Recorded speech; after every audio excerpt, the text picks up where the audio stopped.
All right. Hi, guys. Welcome, everybody, to the show. Once again, we have Alex Vargas, friend from the past. So glad he's here. I'm glad to see him with life. I'm glad to see him making something of himself. And we're here to hear his story. His story's a long one, so I hope you guys are ready. Alex, thank you for joining us. The Yeah, floor for is sure. yours. Good to see you again, brother. Thank Yeah, you, it's really Alex. nice to see you, Oscar. Really, every time I see you on my screen, it's like auto motivation because, we were supposed to be dead. We shouldn't be here today, but because of the mercy of God and everything that we went through, we are here. And that's great. That's just a big testimony off the That is back. correct. That's 100%. Without God, there's nothing. Exactly. Okay, so should we begin? Yeah, let's start. Let's Yeah, so yeah, right where you left off. in the last episode we left off where I was in prison with the Colombian drug traffickers, and they were trying the Colombian drug traffickers because they didn't speak English very well. So they would come up to them and shake their hands. They would say, "Hey, how are you doing? Beep, beep, and beep." So the drug trafficker, since he didn't speak English, he would just smile and say, "Oh, fine, thank you." So then, when I saw them doing this, of course, I started swinging on one of the guys. And then immediately the fight got off, and then they were a little upset because I started like type of riot, but then I explained to them what was going on. So then that just became a little war in the prison for a few weeks. They were very offended. They wanted to kill these guys, and it was just a difficult situation there. But I managed to go through that. I was there for 5 years. Then these drug traffickers, they started sending them back to Colombia because at that age, at that time with the Pablo Escobar and the Orejuelas and the Cali cartel and all that, they were trying to figure out a way to stop doing time in the States. So they came up with a humanitarian act, allegedly, right? They said, okay, these guys, well, they are they are doing their time here in the States, but their family, all of their families in Colombia. So who can visit them? Nobody can visit them. So why don't we send them back to Colombia so they can do their time there, and then their family can visit them? So that was the allegedly that was the social agreement they were going to do between governments. So yeah, so I'm sure there was money and all that involved, and who knows how that worked. But basically, they started repatriating them back to their country so that they would do their time. So as a Colombian citizen, since I was born in Colombia, even though I grew up in the States all my life and I should have had double nationality, I'm actually an American from birth, from culture, even though my parents are from South America, Colombia, and I was born there. I was very young when I went to the States. I was just a baby. So they came up and gave me that option. They say, hey, well, do you want to do 65 years of prison here, or do you prefer to go to Colombia? So just sign this paper. You go back to Colombia. You promise not to come back to the country for 20 years. And that's it. Of course, I was young and maybe a little dumb because, I lost all my citizenship rights and all my rights to ever come back to the States. As a matter of fact, it's been so many years now. I just went to an embassy appointment and they told me no, that they wouldn't let ex-cons back into the country, and it doesn't matter if my mother's an American citizen, they don't care. Alex, let me ask you a question about that. I mean, we see what's going on in the border here. We see what the Biden administration is doing. They got the open borders. Why did you make a choice to do things legally, do things with the right process, and go through the U.S. Embassy instead of walking up and just crossing over the border like millions of people have done throughout these past 4 years? Yeah, well, basically because I felt that the States, in America, we've always give people second chances, even though when you got that number from prison, you're screwed for life. But nevertheless, there are organizations and there are people that are well-hearted and they take you in and they give you an opportunity, and it's the land of the freedom. So of course I want to do things legally because I'm a new man. I'm a new man in Christ. God changed my life over the years. I've been teaching English and helping others for so many years now, over 30 years. So, that's way in the past. So I figured that, of course, they would just say, it's okay, this guy, his mother lives here. His father just died. His mother is home alone. She's 78 years old. She's getting old. He needs at least his visa so he can be coming back and forth to check his mom out. But no, actually, there was no type of remorse. As a matter of fact, they made me go to the embassy and made me believe that there was an opportunity. They kept my passport and everything. And here in Colombia, you don't just go down the street in a 30-minute drive. No, you got to go like you got to go to another city. You got to go to the capital of Bogota. So it's a pain in the butt. You got to take a week off work and this and that to be able to do that. And you got to go and make this long line. And it's a complete waste of time. But once you get there, they should have just told me, no, forget it. It can't be done. But no, they made me go back again.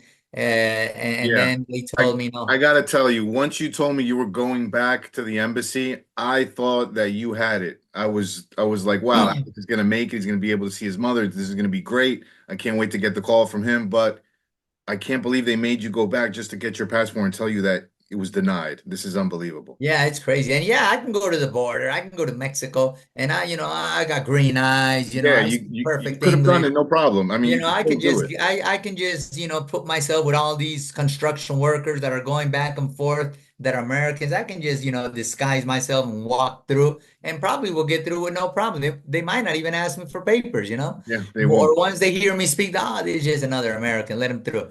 But that's not the right way to do things. I would be illegal again. Yep. It's not the right thing to do.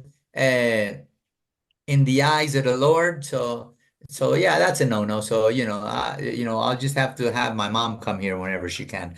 Okay, so once I got out of that prison and then I signed that paper, they repatriated me back to Colombia. Once I got to Colombia, I was like, I'm probably gonna have to do some time here.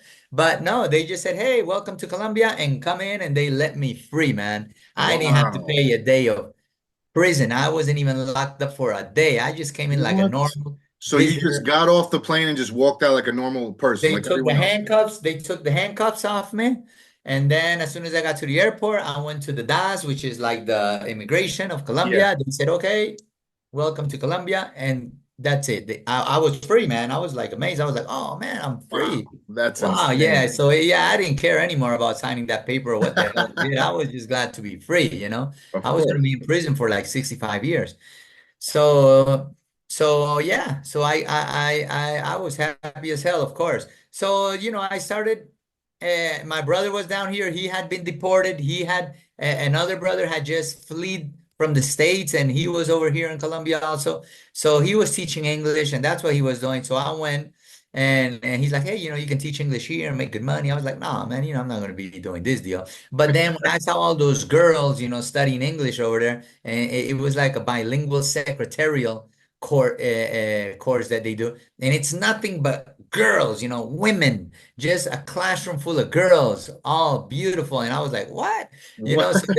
So yeah, so I definitely got into that deal and started teaching and this and that. So the Colombian drug traffickers from the States that hadn't been repatriated yet, they started getting in contact with me because they wanted me in their payroll. They Yeah. said, this guy, he's a gangster. This guy will do anything. This guy speaks perfect English. This guy looks like an American. I Man, mean, this guy yeah, could think be. about it. You were the best of both worlds. Like when they got me and they convinced me, they had the best of both worlds because an American blue passport, I can come and go when I please, Yeah, no questions, exactly. and you can talk to everybody. It's crazy. Yeah, you're very beneficial for them because they say, "Hey, this guy is a connection, man. This guy," and I probably would have moved up really uh, Yes. a lot in that world, and I probably would have been dead today, or probably in prison for life, or I would have been extradited. Who knows what would have happened to me? So, anyways, they told me, "Hey, just stand by till we get out. Just relax, keep cool while we come down, and then we'll get you going." So then I went to my brother and I got that English teaching job. Then, the owner of this was a guy from Wisconsin. He was a black man that immigrated the state years ago when slavery was still around in the Martin Luther King days and all that. So Wow. he moved to Colombia, met a Colombian woman, married this woman, and then he started his own English institutes here in Colombia. He was making mad money. He had branches everywhere. But on top of that, this man was a hearted man. This guy wanted to help people. So all these foreigner, all these Americans, we Americans because we were raised in the States. We went to elementary school, high school, we were in the culture and the neighborhood. So we're from Yeah, the hood, we're yeah, Americans. But unfortunately, since we were born in a Latin American country, then that makes us really a South American. You know what I'm saying? yeah, Like it's like a multicultural kid. You don't know where the hell you're at. You yeah, know, if you're in Colombia, people don't like you because you're American. And if you're an American, people don't like you because they say, no, this guy's not real American. He's from Colombia. So you're like screwed, you yeah, know? So so sooner or later, so I got so this guy, he loved to help people like us that were repatriated, that came from prison, that were deported back to Colombia and they were like lost, because to take a person away from their native culture where they grew up and just throw them in another country where they don't even know what the heck's going on. That's cruel, man. yeah. That's That's a crazy. real punishment. I've always, uh, man, I've always had that little resentness in my heart from the States because of that. Because people they just wanted to get rid of somebody from their jail, but they never thought about the actual consequences and psychological traumas this guy could have. Okay, so anyways, what the heck? We can't be the victim now. So, so anyways, what I got the job. This guy really liked me, and I've always been pretty good. They've always told me, you're so intelligent, you have a high IQ, you're fast, you're dynamic, you're hyperactive. Anywhere, if we would have wanted to be a police officer, we would have been the best. If Yeah, we would have wanted to be in the military, we would have been generals or colonels or who knows what we could have been. But we have that type of intelligence that would just get you to big places. So I started working there at the institute. I was one of the youngest guys there. Of course, I started just moving up.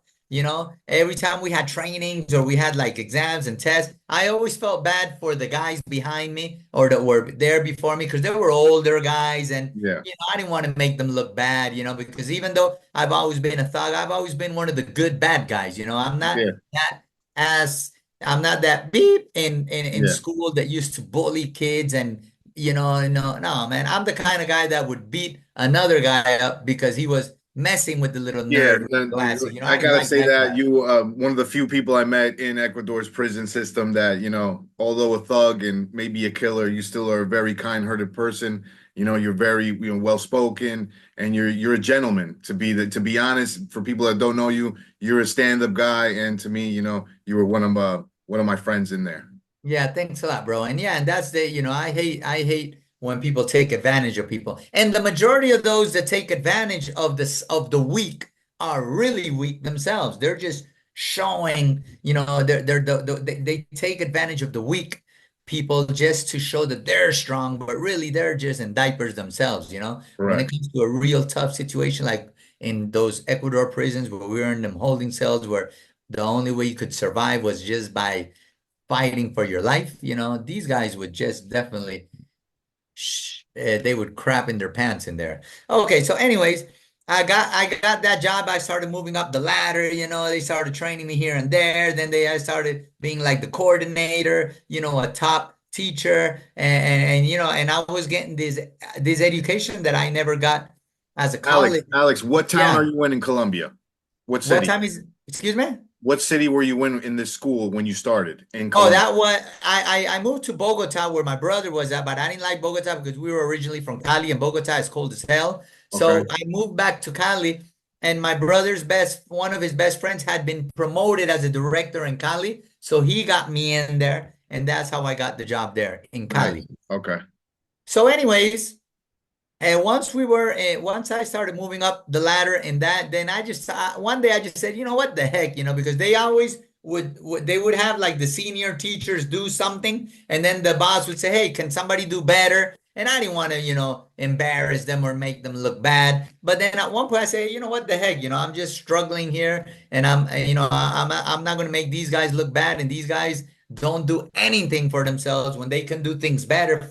I said, forget that, man. I'm just gonna go off. So Yeah. one day I just say, yeah, I can do it better for sure. And then everybody was shocked. They were so shocked that they started offering me all these different roles. Then I started moving up the ladder. I got the coordinator job. Then they opened a new branch in a small city. They set me there as a director. I met my wife there. She was a bilingual secretary. She was a model. a red bone, so I've always liked red bones girls, Yeah. and it was dark. As a matter of fact, the only black girlfriend I had in the States was when I was in a tri-center. It was a youth camp, Okay. and we used to like each other. But she was really from the hood. She was from the hood where you couldn't see a white man or a Latin, nobody.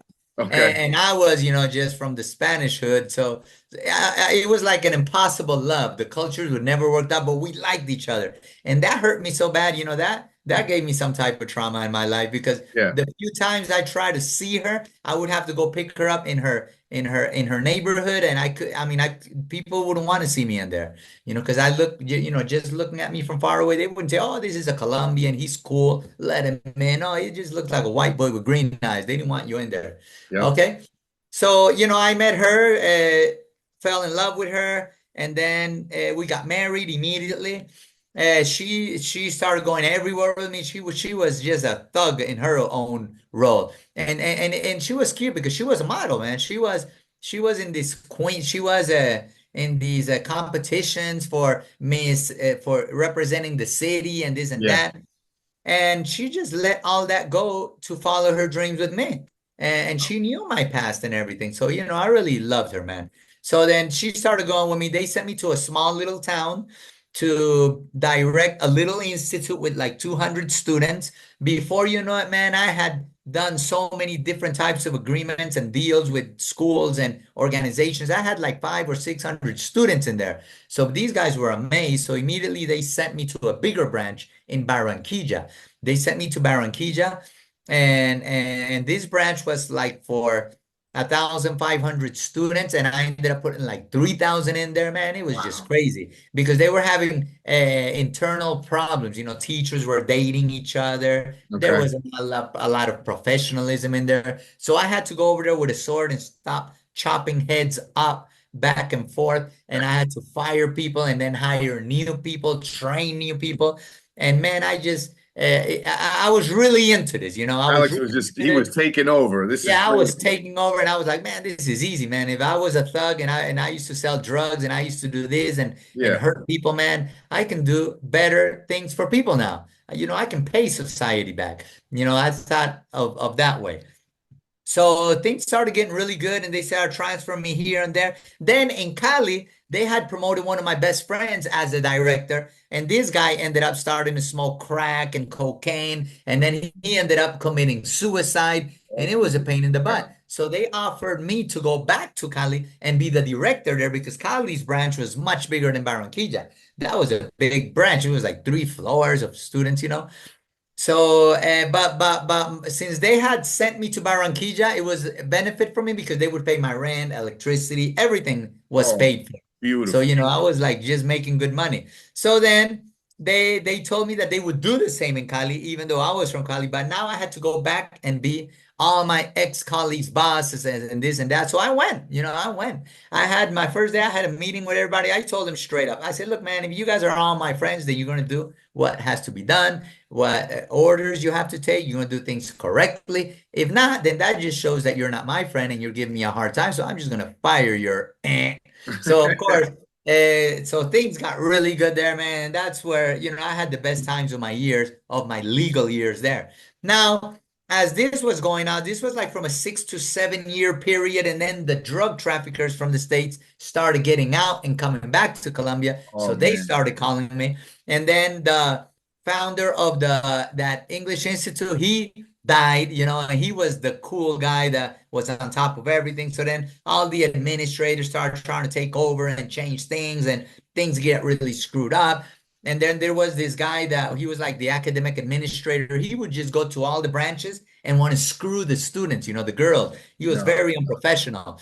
And then he came to my institute and then he wanted to sit in my desk and show that he's the boss. And I was like, hey, come on, man. We're in the middle of registering people and it's busy. I need to sit down at my desk and do my things. You know, and there was a fight with him, so he wanted to fire some of my teachers, and he wanted to just get into my little. I didn't understand this guy. He was making big mad money with us, and now he wanted to like get in my way. So at the end of the day, he would cuss at me because these guys trained me in the years that I was young. They trained me. I mean, these are like these Italian people in the States that treat their workers like, hey, come on, man. They're very sarcastic. Come on, what are you, fucking stupid, you know? And what are you, come on, do this. What are you, what, you can't handle it? Come on. Yeah. You know, they're those kind of guys. Yeah. But when you just got out of prison and you're young and you're used to all these people trying to show that they're bad, you know, when one of these guys come up and try to talk to you in that sarcastic, you know, rude kind of way, you just like laugh at that in the back. You're like, oh man, you know, I'll just, you know, you think in the background, you're like, man, I'll take you in the bathroom and just choke you with one hand, you know? But you let them do their little bully role because it Yeah. doesn't affect you. And what the heck, that doesn't phase you anymore. You know, when you're in prison, you learn to just look away because Yeah. people are always trying you and talking too much. And you know that if you cross that line, you're gonna end up in the hole for 6 months or five Yeah. months, and you don't want to go back to that hole, man. So you just ignore people. You just laugh at them like, ha ha ha. But if they do cross that line and get in your face or touch you, then you know you do got to choke them. So you know, out in the real world, these people are not thugs, killers, assassins. So you know everything just slides off you. Yeah. So so yeah, so then things started getting pretty good. So the drug traffickers, so this guy, yeah, that big boss, he came up to me and then, you know, he was always bitching me out and this and that. So that day I just told, you know, I got tired of it. And I was having some problems at home because sometimes we don't value our women, man. We have good women and I don't understand how life works sometimes, but sometimes when you have a good wife at home, you don't value her enough and you start messing around in the streets and stupidities, and then you start messing with another girl, and then you know that creates a lot of deceptions in your life, and then things start going awkward, you know? So Yeah. that's what happened. These guys got out. And then that day, that guy started bitching me out. And I told him, man, if you say one more bad word, I'm gonna beat your ass here in front of all your girlfriends. I'm gonna throw you out the damn window because we were, you know, and he was a big guy. But Yeah. that day, you know, he got the best of me. That day I couldn't Yeah. ignore him anymore. That day I was like that gangster prisoner Yeah. assassin just came out, you know. Like, man, you say, man, I don't know what I told that guy, but that guy, he just stayed, changed colors, and I Yeah. resigned that day because the other guys were calling me. So I resigned, and then the enemy, Satan, he had everything perfectly well planned to get me out of that good life and throw me back in his, you know, in his gang. Yeah. So I started working with the drug dealers again, and you know, I started doing things here and there. You know, I used to just ride around in a motorcycle with a backpack. I would have to carry money for them here and there, or I would have to go and shoot somebody for them, kill somebody for them, organize a hit for them, all types of these. So I was just going through all this stuff. And then uh, a business came out where I had to supervise some kilos that they were sending to Ecuador. Okay, and then I went in on that, and they had these special. They had heroin and cocaine. Well, the taxi guy that was supposed to take us across the border, that allegedly everything was organized and this and that. He turned snitch. He turned government on a nigga, and then he just turned us in, and that's how I got locked up in Tulcan. Unfortunately, they only got like 9 or 10 kilos. They didn't get the whole shipment. It went through. I don't know what happened with that. Probably they stole it. Who knows what they did? And that's how I ended up in Tulcan for drug trafficking. That's where I met you. That's where life started in that prison in Ecuador. Of course, I started planning. While I was there, you know, I was just depressed. I didn't want to know about life. I started using drugs. You know, I didn't care. I just wanted to die in that prison. I thought I was never going to get out. And then, you know, we started planning escape attempts. That's where we tried to escape here and there. And then that's when you finally came in. That's when I met you. Yeah. And then a few days later, that's where we got transferred to the maximum security prison in Quito because we tried to escape. You weren't in on that because we didn't know you yet. So we had already, you know, done all that planification. Yeah. Alex, let me ask you, because I Uh-huh, remember I believe it was the first week I got there uh-huh, uh-huh. and we were walking around the yard, right? Like we used to do when we woke up in the mornings. I remember 6 a.m. I got to your cell. Remember the first cell I arrived at was your cell. in on the Uh-huh. second floor, cell number one. And 6 a.m. we would wake up, we'd go downstairs, walk around. And I remember you the first week I was there, you telling me about how you grabbed Mr. Ortiz, the guard, yoked Uh-huh. them up and dragged them out and tried to escape. Tell us a little bit about that. Yeah, yeah, that was the first escape attempt because there were a few. Okay, that was the first escape attempt. I was a thug. I didn't care. So we started organizing this attempt with all these allegedly there were some other killers and this Yeah, and that, like this Eloy. You remember yeah, Eloy? I You remember. know, allegedly he was a big killer and a big time paramilitary guy and this and Yeah, that. So we had everything planned. We organized everything. So I was the starter. So we went into a church. They always took us to like a little room, yeah, like a church deal, yeah, and that was passing a few gates. So we would earn we would avoid having to go and thug through those gates. Uh, we were already like near the exit door. yes, So the idea was to grab the main security guard, and he had all the keys. And while we grabbed him, the other guys would grab some other guys, and then we would get out. Then we would have people waiting for us outside, and we were gone. It wasn't difficult. We didn't even need weapons, but we would take his weapon, obviously, and that was the whole deal. So yeah, so everything was organized. We went to church. Everybody was ready. Everybody had their weapons and everything ready. They were knives because you couldn't get weapons in there. Yeah, guns or none of that. So, but it was just a whole. We were going to take their weapons.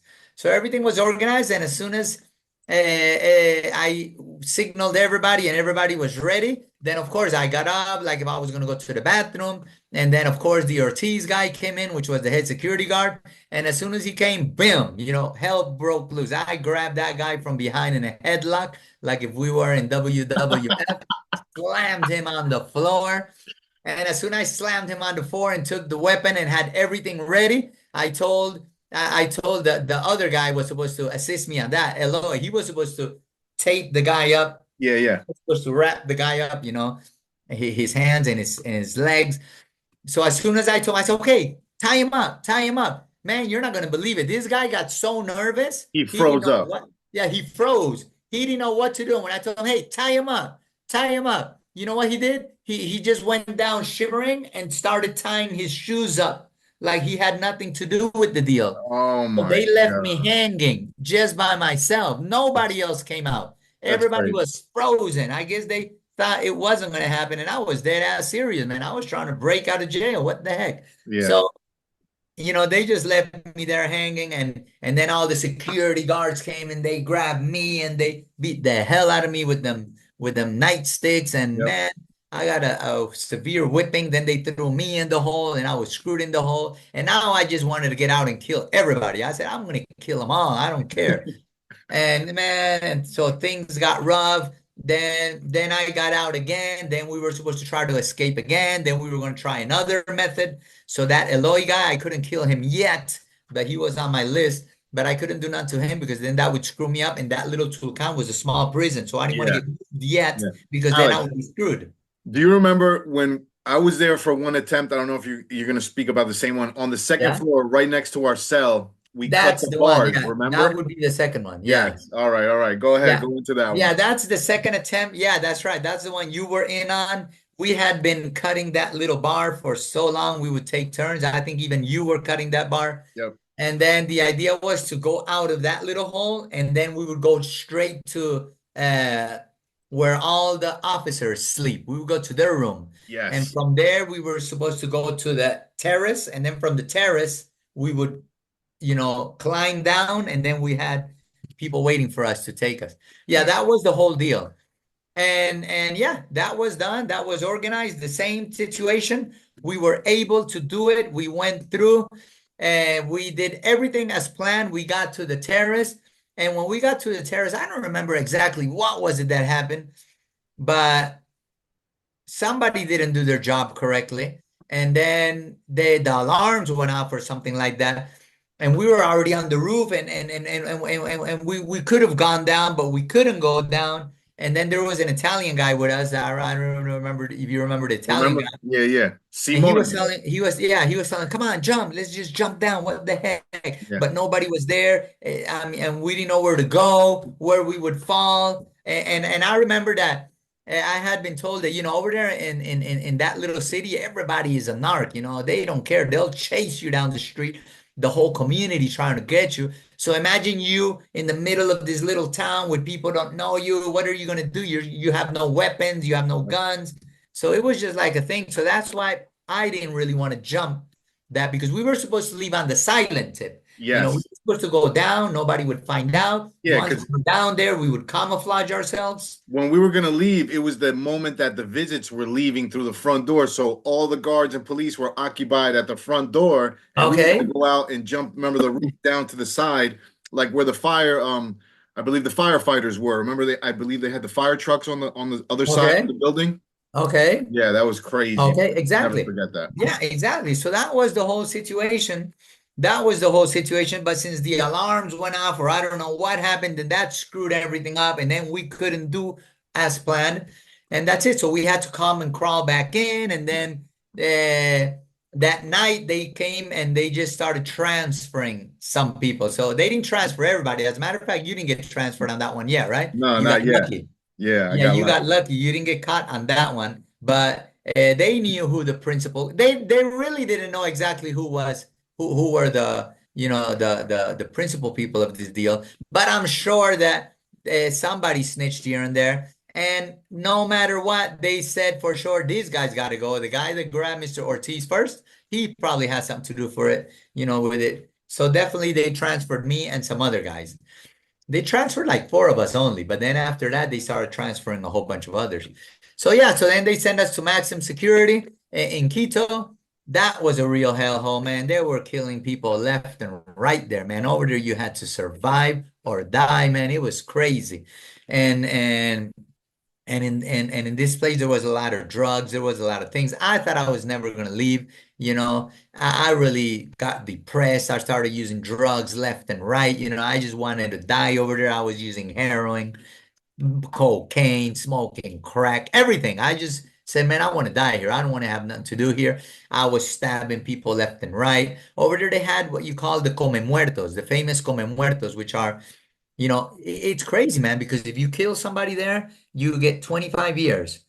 And then if you kill another person, you get another 25 years. But all these sentences are concurrent. So in other words, with just paying 25 years, you pay them all. That's right. So you can kill 100 people and you still get out in 25 years. Right. Not like in the States where you got to pay the 25 years first, then you got to go on with the next one and the next one. So they That's start right. And, adding and up I'm and you'll I'm glad never you get brought out. up that point because I spoke about that on one of the podcasts that, there is people called come muertos. I gave the definition of it, which is, it's a hitman. You hire them, they'll take care of any problem you got. These are people that are not going to really leave. They have no visits.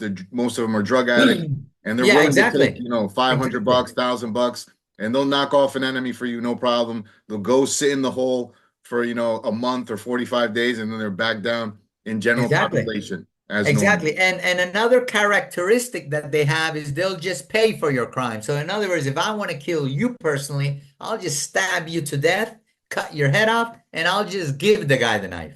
And as soon Yeah. as security offers, they say, "Hey, who did it?" And he'll say, "I did it." And that's it. He's Yeah. gone. Yeah, And there's I'm really no free. investigation down there. That's right. Exactly. No investigations, none of that, because he already said he did it. He Yeah. confessed. So that's why they call him the Come Muertos.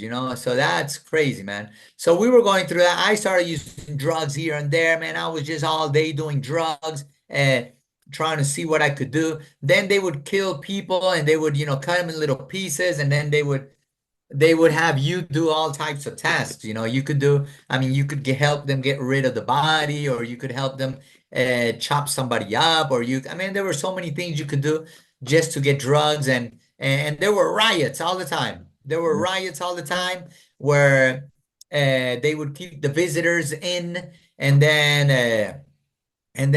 yeah, they would keep the visitors locked up over the weekend or for a week or two. There would be gas all over the place, pepper spray, man. It was crazy, man. It was a And, movie, and right, Alex? It was crazy. yeah, it was a hell of a movie, man. I don't know how we managed to survive that. So yeah, so I was there for 5 years of my life. And I thought I was gonna die there. I thought I was never gonna leave, but God has different plans for us. And finally, 5 years later, I was able to get out. I remember nobody wanted to come and do my papers. I wasn't with my wife anymore. I had lost my wife already. My wife had left to Italy and with my daughter, and just things were going crazy, man. So finally, I was able to get out. Thank God I got out of that prison after stabbing people, almost, you know, getting more time, but never got, thank God, nothing ever got proven. So I never got sentenced for none of that stuff. And yeah, just hell broke loose. So finally, I was able to get out. I was back in Colombia. Oh yeah, and I'm just a lucky guy. I don't know how lucky I can get at times. Just the Lord's mercy, man. Yeah. So normally, when they deport you back to Colombia, they take you to the border and they fingerprint you and all this, and they put your seals and say, these guys are just a criminal, and it's like you got that. It's like a tattoo, like a number that you Yeah. have. They know, and you are Interpol and everything. Well, when we got to that border, they couldn't find my papers, man. I was the only No. guy. They couldn't find my papers. Are you And serious? so they would have to take me back to Quito, which was like a 18-hour drive. I don't know. I think it was like 8 hours. Yeah. Yeah, or like 8 hours. Yeah. Yeah. They would have to take me back to Quito, and then they would have to do the process again. And it was a big pain in the ass. And I'm sure they didn't want to do that. They would probably get in trouble for it. They would have to waste more money. So they said, hell no. So they just told me to go. They said, "Hey, go." And I went right to the border. The guy said, "Okay, here, ta ta." They passed. They stamped my permission or whatever, and I just went over, and that's it. They didn't fingerprint me. They didn't ask me questions. The other guys they kept over there. Wow, that's So crazy. I was home free again. I was like, "Oh So man." what did you do from the border? You hop on a bus, somebody was Yeah, I waiting for just you? hopped on a bus and boom, left, got to Cali, and I was free. So I was Nice. like, "Okay, that's cool." So then I got back to Cali, and then I started doing the English deal again, working with people here and there, with the hitmen, with the drug traffickers. Then I started doing that, man. And then I just started, I kept using drugs. I kept using drugs, and man, and not embarrassed to say, but as a testimony, it's so that people know that you can only get so lucky. Yeah. Man, I ended up in the streets, man. I ended up in the streets like a bum, like a real bum, bumming, smoking drugs in the street, stealing, asking for money. Of course, since I was like American, I could just speak English perfectly, and I would just use that. And I would tell people, hey, I've been stuck here. I need to get to the embassy. I need money to get to Bogota. And that would be like my little hustle here and there. Because, at first, yeah, I was doing the drug dealing deal. I was killing people, but I started using drugs so much that, that balance starts screwing you over. And then you start using more drugs than you should because Yeah. you think you can handle it and you think that you can get away with it and nothing's going to happen. But that's a bunch of bullshit because, sooner or later, you just start doing everything. Before you know it, you smoke your motorcycle, you Yeah. smoke your gun, you smoke.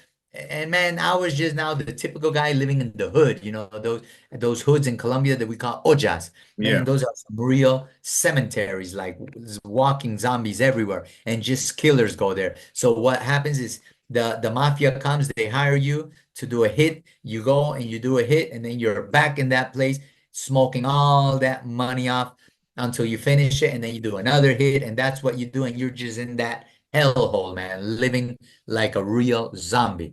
Wow. So, I started, I got to that place. Then I hurt so many people and killed a few people in that little place. So then I had to leave from there. Then I started, then I remember I met a homeboy and I said, oh man, we're just gonna go to every city in Colombia. And at that time, the Venezuelans started coming to Colombia, Yeah. immigrating, and they were going everywhere and people were helping them with money. So we started saying we were immigrants too, like camouflaging with them. And we started going city to city. We said we're going to go to every city in Colombia, to every hood in Colombia. Yeah, so we just started going from city to city. So for example, if I'm in Cali, I would walk to Palmira, actually walk.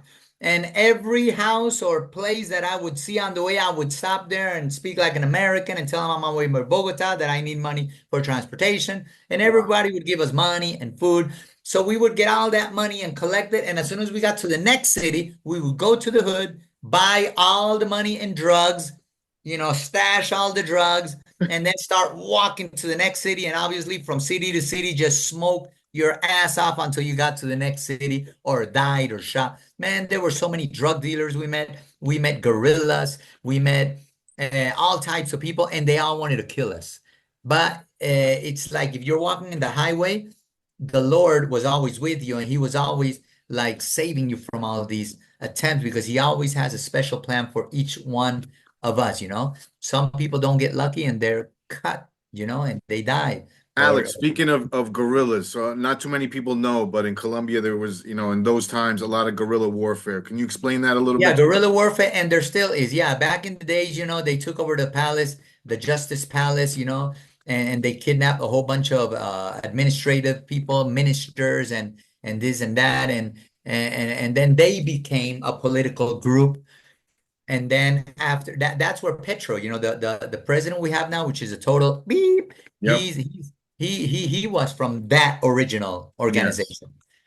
So there are other organizations like the FARC, which is the biggest one, ELN, Yep. okay, and all those are all divided into little branches, like like in the States, you know, Like the the gangs. gangs. You have Folk Nation, okay, but Folk Nation has in each city they have all these gangs, but they're all affiliated to Folk Nation. They all claim the pitchfork. They all wear black and blue and this and that, but it's thousands, right? So it's the same situation in Colombia, but these are real people. These are these are guerrillas. They are like military groups, with with AK-47s, R-15s, Yeah. A real lot of people, people don't understand or even know that the people that run these organizations are actually ex-military, Yeah, ex-army, exactly. like these are And then trained people. They're exactly, they out in are the jungle. trained people They're and they are training everybody. yeah, Yep. and that's the revolution. And what they do is they go to all these little towns and cities and they kidnap the young guys, the young men. They take Yes. them and they force them to be in there and they go into training and then they become guerrillas. It's a hell of an organization. And then you have them, and then you have the paramilitares, the paramilitary people, which are the ones that are trying to kill the revolutionary guys. And it's the same deal with them. It's like a whole different, it's like looking in the mirror, and then they all are killing each other. And then the drug dealers are up here, which is like another big organization with their hitmans and their people, and they pay both of them to protect them. So Yep. some drug dealers have the paramilitary people protecting them, some drug dealers have the FARC protecting them, and they all kill each other, and it's just a bloodbath everywhere you go, you know? So we were here in the middle of the streets trying to get these things. So they're always trying to lure you in to their area so they can just shoot you, or maybe they'll just throw you like in a little area that they have, and they'll just say, "Okay, run," like the movies, like the Hunger Games, Yep. and then you got to run for your life, and they'll try to just kill you, and they'll practice with you, and that's what they do, But the Lord was good, and we never fell into that. Of course, we weren't stupid enough, or I wasn't stupid enough to go into areas. I was always like on the highway. Yeah. Once I had to go in a little too far inside the house, I wouldn't do it. I remember one time I got to something and the guy was saying, "Yeah, come here, this and that." And I started going a little like to get the money from the guy. And I don't know what happened, but out of the corner of my eye, I saw those motherfuckers. Man, they were lined up like this. In other words, there was like a door here, and Yeah. there was like two walls going that way, and I Okay. saw them all lined up like that with machine guns, and like if they were gonna attack, Yeah. They were just waiting for me to go. Once I got there, they were gonna grab me, man. And then who knows what they would have Yeah. done. Then They after could that, you torture disappear. me. Nobody will ever know. Yeah, exactly. But I wasn't stupid. I just said forget it and I left. So, and other times they shot at us. Man, there were so many things that because I went through all Colombia. Man, I went to the coast. I went to Medellin, Antioquia. I went to Quindío. Man, it was so many cities that I went to, and then I ended up back in Colombia. And then after that, I said, "What the heck?" So then I had the opportunity with a friend to go. He said, "Hey, go work with my dad in a farm in Putumayo." So I was like, okay, what the heck? I'm gonna go over there just to try to get away from these drugs. It ended up that they took me to a laboratory, man. They took me out in the jungle over What? there to the mountains to work in a laboratory, man. So I went there and I was good at that too. Man, I went from once you get there, you start moving the hoses because they have these big ass hoses that they move along the mountain watering the cocoa plants. Yeah. That's like the first job you can get and Okay. and and and, and, and out in the sun, man, it's a pain in the ass. And That's then the entry position. Yeah, that's the entry position. Once you've been there for a while, another guy comes in, then they'll throw him in with the hose, and they move you up the ladder, and now you are able to. Now you can, you call it raspar. That is to Yeah, you're scrape the taking the leaves plants. off. You take the leaves off, you scrape them, and you put them all in a bag. And man, there are some people that are fast with that. They even know how to cheat and do certain things because there's a certain way you take the leaves off. If not, you'll screw the plant up. But some people put a little thing here on their finger, and they destroy the plant a little, but they get more leaves. And the more leaves you get, once they weigh that, that's what you get paid for. And that's how you make your money. And then the majority of them on the weekend, they go down, they go to the town and then they smoke and drink and they waste all the money. And then next week they're back on doing the same thing. So Oh my once I God. moved, once I did that, I wasn't really good at that. I mean, I got my share, but there were some guys that were experts in that. They've been there for years. And of course, I was going through a drug addiction. I didn't have heroin. I didn't have drugs, nothing. And over there, you couldn't do drugs because they'll Yeah, kill you, bro. You they'll can't do kill you, drugs man. over They'll leave there. you in the ground. Yeah. So, anyways, I started moving up, and then after I reached that point, then I made it to the laboratory. The laboratory is where you go, and all those leaves that they have scraped up and that people bring, they throw that like in a pool. Imagine a pool with no water, Yeah, and they put that in there, and then you're supposed to put it like in a blender and blend the leaves, and yeah. that's and crush them. But over there, you're not going to put all those leaves in a blender, impossible. So you know what the blender is? You're not going to believe it.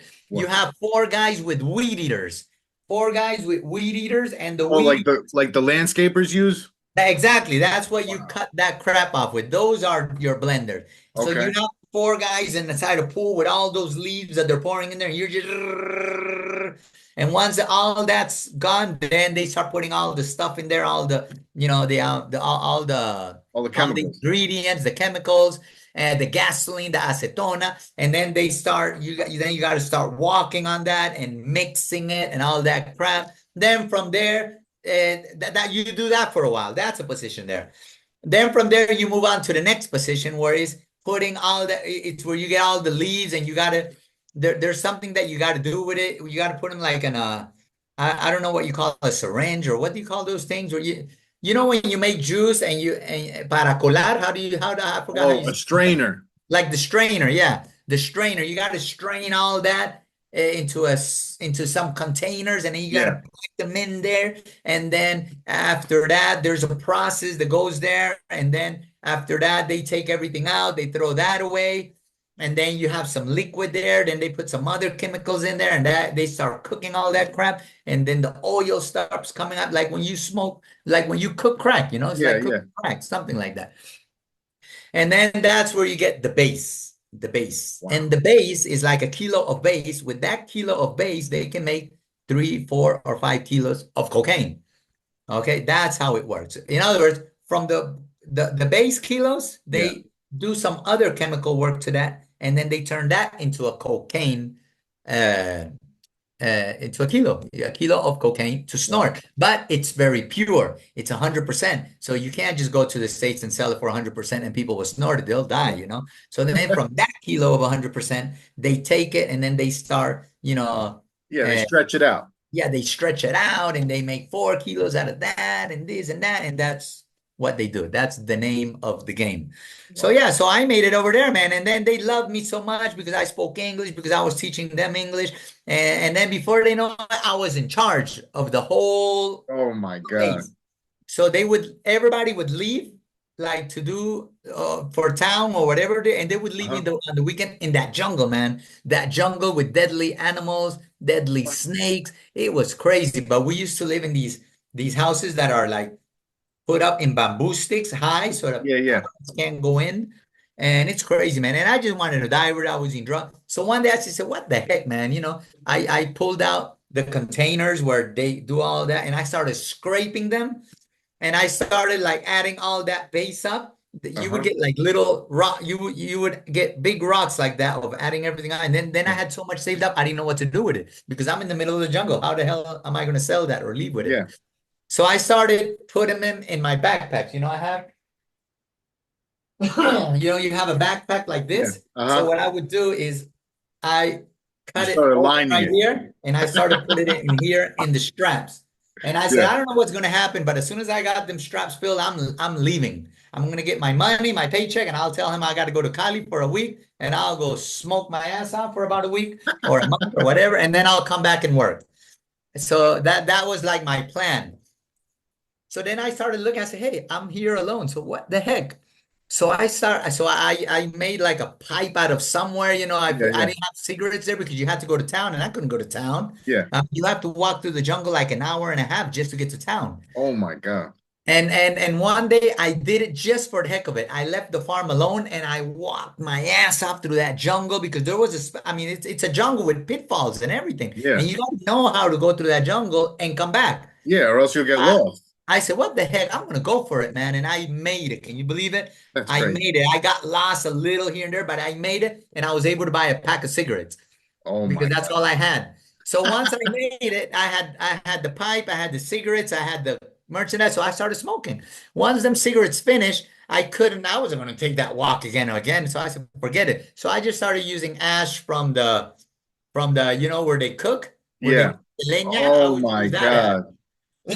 Man, you were going crazy. So imagine you smoking cocaine there in the middle of the jungle where you know that if they find out you're using their product, they're gonna kill you. Oh Point man, I blank. would have had a heart attack. How did you deal with that, Alex? So You're I was crazy. there and I didn't know what to do. So I said, I can't do it here in the farm because somebody might come. So I started getting paranoid, and I was like, I can't do it here. So I'm gonna go and do it in the river. I'm gonna go away and then I'll come back. And then that was even crazier because Yeah. now I was going to because these all these drug traffickers, they have Their their own area. areas. Yeah. So this guy had this area, and then if you cross that area, it's somebody else's area. Yep. So I started like, being so paranoid. So I went down to the river and started smoking near the river where nobody would see me, but I would feel that everybody's watching me, and you know how that goes. Yeah. And then I didn't know what the hell to do. And I was actually now smoking in another person's turf where they would probably tell him, or they would see me, and then they would kill me themselves, or they would tell my boss, and then he would kill me. Who knows what could happen? So I'm like, oh man, you know what the hell? But these guys, they really love me. I've always been charismatic for some reason. And the guy was really, they were like, oh, that's cool. The gringo, pobrecito, let's help him out. Yeah. So anyways, they didn't know I was smoking, obviously. But one night I was just so frustrated and I didn't know what to do. And I knew they were going to kill me and they were going to come to get me. So I said, I'm just going to kill myself here. And I started drinking poison, the poison that they use To to make the kill cocaine. yeah, they use some type of poison to kill the I don't know, whatever goes on the plants and all that crap that can Okay. hurt the plants. Yeah. There's some type of poison they use. It's very strong. You can't touch that poison. You're not gonna believe it, but man, I took that poison like 2 or 3 times. I felt like I was falling asleep and dying, and I was getting numb and everything, and I was like, oh yes, I'm dying finally. And no, I woke up, look, I'm here alive. Wow. No head problems, no psychological traumas, nothing. I'm just a normal person. But that's obviously, I give the glory to God because He renews you and restores you whenever you accept Him into your life and change your ways. So that's like the final out part of that. But okay, so yeah, so I was there, and then finally one day, yeah, I told him straight up, I'm leaving. I'm going to Cali. Forget it. I already had my little backpack ready. Yeah. And you know how many controls are from Putumayo where Yeah. they make cocaine from Cali? Man, Oh everywhere you man. go, they stop you and there's a control. Yeah. And everywhere they stop me, I would grab these from the handles where I knew the cocaine was, and I said, okay, yeah, here, check. And I would Yeah. open for them and they would search and this and that, and then that they didn't have dogs. Oh my God. And man, I went through all the controls and they looked at me because I had this beard, man. I was looking really bad. As a matter of fact, I'm going to show you a picture here really quick. I was looking really bad, but I would look like one of those old men that you don't, I would look like one of those old guys that you feel sorry for. Look at that picture. Oh my God, Alex. I can't You see believe that? it's you, man. You see that picture? Oh So man. that's the kind of picture that's the kind of guy that they would look at and they wouldn't want to and I made it really bad over there. I mean, look, from being from being Yes. a killer with I machine have that guns, picture. Yeah. from being a killer with machine guns, that's what the enemy, you end up being one of these characters. Wow. Uh-huh. Wow. That's the that's kind of character. half of you right now. Huh? That's half of you right now. Yeah, that's the character that you turn into. Yeah. That's the character that you turn into. Look at my mouth. And I'm Wow. showing all these images so people know that it's true, that we're not just bullshitting here on Yeah, no, this. I mean, this is to educate the public and the youth. We don't want you guys doing the things we did. This is educational purposes only. We led a life of crime and drugs and drug addiction and trafficking that, was just not right. And we're here to tell the story so that nobody else does what we did. That's it. Exactly, especially the young guys, because once you're young and you have all these privileges and you're doing everything, you have motorcycles, cars, you have money, everything is good, but that's all a trap from the Yeah. enemy and Satan to take you to the lowest that you can be. Okay, here we have some images. Yep. This was when I was in prison in the States. Yes, sir. Okay. Yeah, I have all those pictures. I'll be throwing them in as well. Yeah, Okay. wow. In prison, these were with hitmen from Pablo Escobar. They were also in prison with my mother visiting me in prison. This was us That's in in, Turkan. yeah, you have a lot of those pictures Yeah. either way. But So uh, yeah, guys, I mean that just goes to show you, man, drugs, you may like it, you may feel great, but at the yeah, end of the for day, example, here I felt doing great. it I right. had guns, I had motorcycles, the best motorcycles as a hitman. Okay, here, you see? Wow. Okay, so fine. Once all that happened, then one day, now this is going to be a crazier story. You're going to believe it. Once all that happened, then things were getting better, this and that. I started using drugs. I went back to Cali, started working with the hitmans again, with the drug dealers. So then one of these drug dealers that really liked me, this guy was like a stepfather to me. He was he has been extradited right now. Right now he's in the States paying time. This guy from the Buenaventura cartels, he decided to send me to Central America because they were going to do a deal with the Maras. Have you heard of the Maras Salvatruchas? Yeah. These guys. So he decided to do a deal with them. So he sent me there. As a matter of fact, that's the picture that I just sent you here. This picture that I'm showing you here with the machine guns and all that, that Yes. was in Central America. Okay. Okay, that was in Central America with the Mara Salvatruchas. So Okay. this guy decided to send me there and do a deal with them, and he ended up robbing them from their money and left me there No. as a guarantee. So in other words, these guys were supposed to shoot me and kill me, but because of the grace of God and the charisma, the months that we were there waiting for them, they were in a battle with the government, like Pablo Escobar and the government. They were Yeah. doing that in Central America. So I was in that war, and as soon as I got there, I told them, hey, if I'm going to be here with you guys in that war, I need you to give me mi dotación. Yeah. My dotación is your gear. So Yep. my gear was two R-15s, 5.7, which is a cop killer gun. Okay, and they gave me this 9 millimeter, Okay. this gold plated 9 millimeter. Do you see the Wow. guy with the white? Beautiful. Yeah, I You see see the it. black one? Yep. That's the 5.7. And Yep. the little one that you see me there with the white tank top, Yeah. that's a gold plated gun right there. Wow, that's crazy. Yeah, That send was me one of these the images bosses. when we're done Yeah. with this. So he gave me that. He gave me that and my two machine guns, and I was with them in war. And I was really bad. They were like, oh man, this guy's like a soldier. Man, this guy's not afraid of anything. And I was always with them attacking first and shooting. And they were really happy with me. They wanted me in their gang. So once these guys screwed us and they were supposed to kill me, they already knew me and they knew the heart I had. And they had one, as a matter of fact, one of their brothers had been killed, and one of their brothers looked like me with green eyes and everything. So they Wow. related me to their brother. So that kind of saved my ass because they should have shot me. So once they knew he had robbed them and they were going to kill me, they said, look, man, we're going to let you stay here for 4 more months. If you survive in this war, we'll send you back to Colombia. So I said, yeah, they'll probably make me fight. And then 4 months later, they'll shoot me. Man, 4 months later, because of the glory of God, they sent me back to Colombia. When they could, the cheapest thing was just to shoot me. Wow. Why take the chance? They couldn't afford to be caught with a Colombian related person because that would prove that they are drug traffickers. So Yeah. the easiest thing is to shoot this guy in the head, put him in a hole, and that takes care of everything. But no, they sent me back to Colombia. I could have snarked on them. I could have went to the DEA. I could have done anything. But the Lord was merciful and they sent me, you know? So I came back to Colombia and I started doing the English deal again. I started looking for this guy, but they caught him, they extradited him. I lost all my money and savings with him. And then, then I just started meeting my daughter. I started going to church. I started asking Jesus to save me, that I didn't want to go back to using drugs. I didn't want to kill people anymore. I didn't want to hurt people anymore. I was getting old. And for the honor and the glory of God, I got my job back. My wife from Italy, my daughter's mother, my wife, original wife, I had been married a second time. I got married a second time, so I ended up getting a divorce with that second wife. I came back with my original wife, which was the mother of my child. Our marriage was restored. Our marriage was restored, and now I'm serving Christ.